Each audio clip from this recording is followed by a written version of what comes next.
Single file, arms stretched ahead of them like they were reaching for something just beyond their fingertips. It was slow, grinding, uncomfortable work. But they had done it before. They were almost out. Partway through the crawl, the passage changed. The tunnel bent into what would be described as an N-shaped section. And to understand why that matters, you have to picture the letter N itself. Not a gentle curve, not a simple turn. A passage shaped like the letter N. The passage drove forward, then angled sharply backward on a diagonal, then cut forward again. To get through it, a person lying flat on their stomach had to send their upper body forward, then crank their midsection back against the diagonal in the opposite direction, then push their lower body forward again, all while pressed against the floor with the ceiling inches above them, in a tunnel barely wider than a human body. It was the kind of passage that required technique, not just effort. And the group's leader knew that better than anyone. The plan was straightforward. The leader would enter the N first, work his way through, and then talk the novice through it from the other side, coaching him on exactly how to position his body before he committed to the move. It was a reasonable plan, a smart plan. The problem was that nobody told the novice to wait, whether it was impatience, exhaustion, or simply the overwhelming pull of knowing the exit was close. The novice didn't hold his position. Before the leader could get to the front of the line, before a single word of instruction could be passed forward, the novice dropped flat and pushed himself into the N. No technique, no coaching, no understanding of what the passage was actually going to demand of his body. Just forward momentum and the assumption that effort would be enough.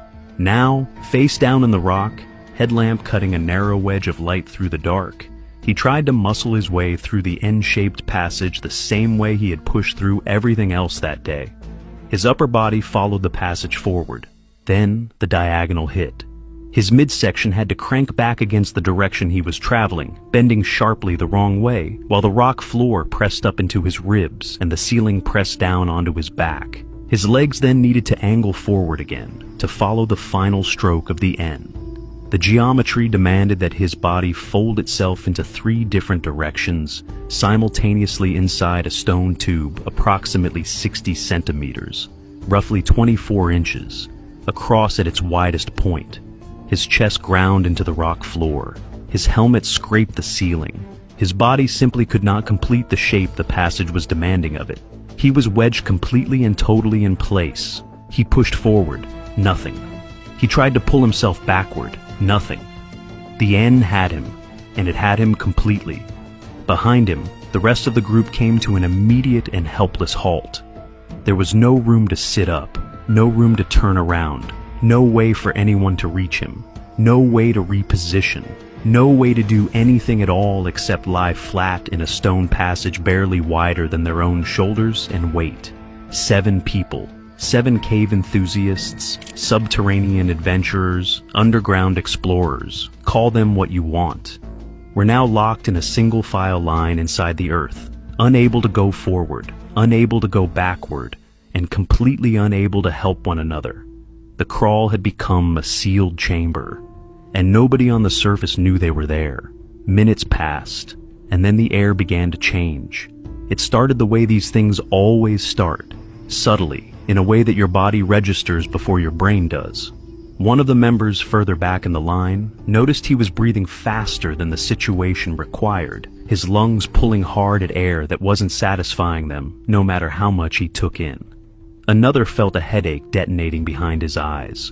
Not the dull kind, but a sharp pressurized pain that made coherent thought feel distant and difficult. Someone else felt their strength draining away at a rate that had nothing to do with how much they had physically exerted themselves. The new extension crawl had almost no ventilation under normal circumstances.